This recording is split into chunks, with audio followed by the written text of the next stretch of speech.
Hi everyone, welcome to my YouTube channel. This is Hala. I can't believe that it has been 4 weeks since I uploaded my first video. I just want to thank you all for all of your motivation, your feedback, your support. It really means a lot, and I hope that this channel keeps on growing more and more across the days.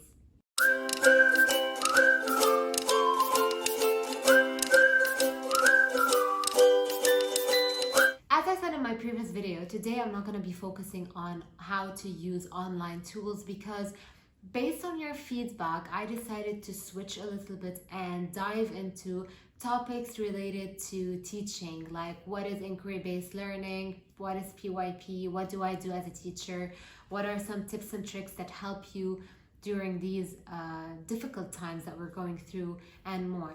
So we're gonna go back definitely to online teaching tools, but not at the time being. In today's video, we're gonna learn about inquiry-based learning. What does it mean to teach in an inquiry-based setting, and what does it mean to teach in a student-centered environment? I think you're gonna notice that a lot of people can relate to this video, even if you're not an educator, because I'm gonna talk about the experience of learning itself. So to start with, I'm gonna ask you a random question. How many of you were taught in classrooms that look like this? And how many of you experienced moments like this? I can hear people saying all day, every day. Like, I was one of those people who had a lot of moments like these, right?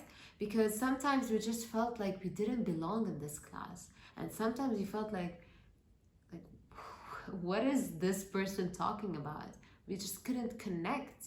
Too bad our generation and the previous ones, we used to have teacher-centered classroom. What does it mean? It means that the teacher is the center of the classroom. She is the person who provides information. We listen, take notes, follow, go home, memorize, come the other day and recite.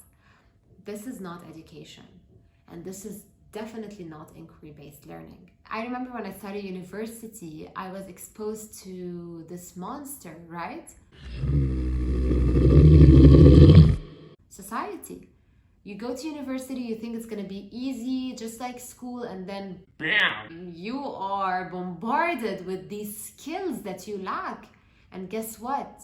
We don't know these skills because we didn't learn them in school. And then I had moments where I used to sit and think like, why did I even learn this specific concept? I'm not using them in university. I need someone to build my personality, right? I need someone to help me cope with all this social pressure. Anyways, going back to what inquiry-based learning is. Inquiry-based learning stems from the constructivist theory that a lot of researchers worked on for a lot of years, like John Dewey or Vygotsky, and they said that people need to construct their own knowledge, and they learn best when they actually experience something. I do learn best when I actually go and experience something rather than just hear about it, and that's a fact. This is how inquiry-based learning started, where students are given the chance to explore, to ask questions, and to take these questions and investigate, research to see like, why is this happening and what causes it and how can we solve this, or if it's a problem or if it's a theory, giving them the chance to dive into their own research where they take ownership of their own learning. This is a little bit of what inquiry-based learning is. The student is the center of attention and the teacher in the class is only there to facilitate. After they're done with the process of investigation and asking questions and going through this expedition on their own, they need to have the chance to sit and share what they found with others, listen to different perspectives, listen to what people think about this, because you know that learners can look at things, or people in general look at things from different perspectives. So it's very important to report and reflect on our findings. And this is the most important stage in inquiry, when learners take the time to reflect on what they did. How can I improve? What went well? What didn't go well?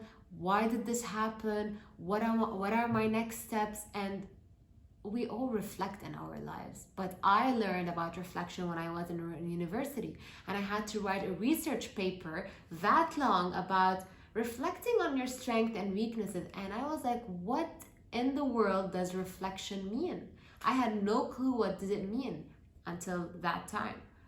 There are different levels in inquiry-based learning, and each level serves a different purpose. We have the structured inquiry. Structured inquiry is where the teacher comes to class having questions already created. So she creates the questions, provides them with the process of researching and what they are expected to do, and then give them the chance to go through it. So they take the questions, they take the procedures that they need to follow, and then they go and they do their own research about it using those procedures. This is one kind of inquiry. Another level of inquiry is the guided inquiry, and most of the times, especially in elementary or in early years, we need guided inquiry because also especially if learners are not used to this mindset and they're not used to this environment. So in the guided inquiry, the teacher creates the question and the students take ownership and they own their research.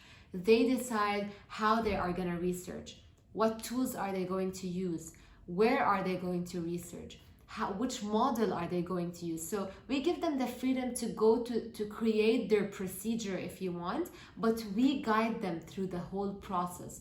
We provide them with the question and we tell them you can research about it in any way you want, giving them the freedom to express their thoughts, their ideas in different and various ways. The last level of inquiry is the open inquiry.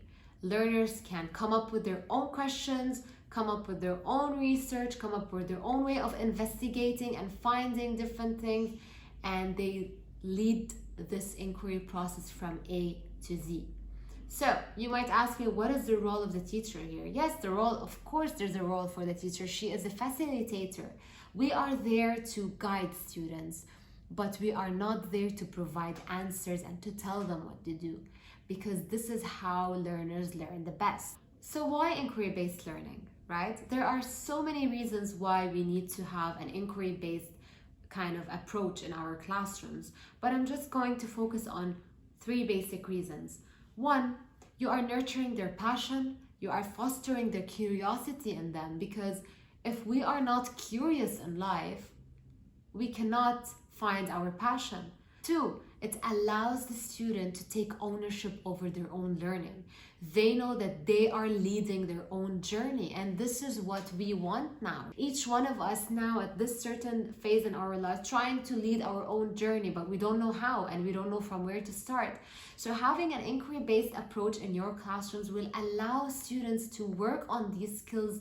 3rd reason is that when these learners go through this learning journey, they are developing certain skills, and these skills are what we need to face this harsh world that we're living today. Also, it increases their engagement, their motivation, because they are doing something they're interested in. So that's basically it. This is what inquiry-based learning means in a nutshell. We're gonna go in depth into the inquiry stages in our next videos later on, but I just wanted to provide you with an insight on what inquiry-based learning is. Thank you so much for watching this video. If you learned from today's video one thing or two, don't forget to subscribe, hit the like button, and share it with your friends. Thank you.